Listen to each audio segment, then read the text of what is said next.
IAS institute నిర్వహిస్తున్న all India scholarship exam pass అవ్వండి. 2 years ఫీజులో 50% మాత్రమే పే చేయండి. ఆట ఎక్కడైనా గేమ్ చేంజర్ ఆయనే.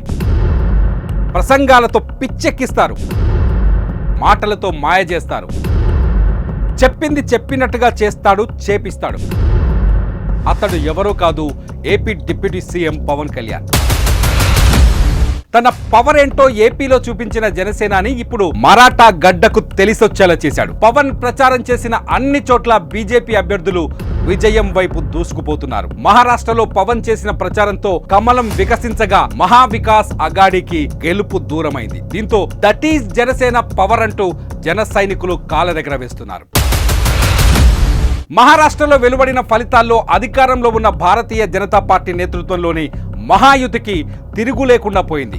ఆది నుంచి పూర్తి ఆధిక్యంలో కొనసాగుతోంది మహాయుతి. స్పష్టమైన మెజారిటీ సాధించడంలో బీజేపీ సీఎం అనే ప్రచారం కూడా జరుగుతోంది. బీజేపీ సాధించిన విజయంలో పవన్ కూడా భాగమయ్యారు. అధికారాన్ని ఏర్పాటు చేయడంలో ఆయన చేసిన ప్రచారం ఎంతో కీలకం. మహాయుతి కూటమి తరఫున ప్రచారంతో హోరెత్తించి ఆయా నియోజకవర్గాలతో పాటు ఇతర ప్రాంతాల్లో కూడా ట్రెండ్స్ తారుమారయ్యేలా చేశారు పవన్ కళ్యాణ్. తెలుగువారి ఓట్లను రాబట్టడంలో సక్సెస్ అయ్యారు. పూణే, బల్లార్పూర్, డెగ్లూర్, షోలాపూర్, లాతూర్, నాందేడ్, విదర్భలో పవన్ ప్రచారం నిర్వహించగా ఈ స్థానాలన్నింటిలోనూ బీజేపీ పూర్తి ఆధిక్యంలో ఉంది. పూణే, బల్లార్పూర్, షోలాపూర్లో బీజేపీ కూటమి అభ్యర్థులు ముందంజలో ఉన్నారు.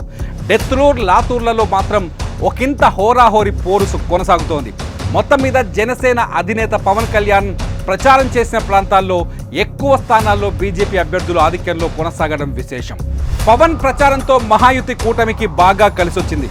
పవన్ ప్రచారం నిర్వహించిన సమయంలో ఆయన ర్యాలీలకు జనాలు భారీ ఎత్తున హాజరయ్యారు. ప్రాంగణాలన్నీ చప్పట్లు, విజువల్స్తో మారుమోగాయి. ప్రచారంలో ముమ్మరంగా పాల్గొన్న పవన్ కళ్యాణ్ అక్కడి తెలుగు ఓటర్లను ఆకట్టుకునే ప్రయత్నం చేశారు. సనాతన ధర్మాన్ని రక్షించాలని పవన్ స్పీచ్ అదిరిపోయింది. పవన్ ప్రసంగాలు అన్నీ ఒకెత్తైతే మరాఠా గడ్డ నుంచి ఓవైసీకి పవన్ ఇచ్చిన వార్నింగ్ మహారాష్ట్ర ఎన్నికల్లో ప్రచారానికి హైలైట్. మహారాష్ట్ర ఎన్నికల్లో పవన్ పవర్ చూసిన బీజేపీ సౌత్ ఇండియాలో బ్రహ్మాస్త్రం దొరికింది అని, ఆయన భవిష్యత్తులో గేమ్ చేంజర్ అని ఉపయోగించుకునే అవకాశం లేకపోలేదని రాజకీయ విశ్లేషకులు చెబుతున్నారు. ఉత్తరాదిలో బలంగా ఉన్న బీజేపీ దక్షిణాదిలో పాగా వేయడానికి చేస్తున్న ప్రయత్నాలకు ఇకపై పవన్ కళ్యాణ్ కీలకంగా మారనున్నారని రాజకీయ వర్గాల్లో టాక్. దీంతో మరోసారి talk of the national politician గా మారిపోయారు పవన్ కళ్యాణ్.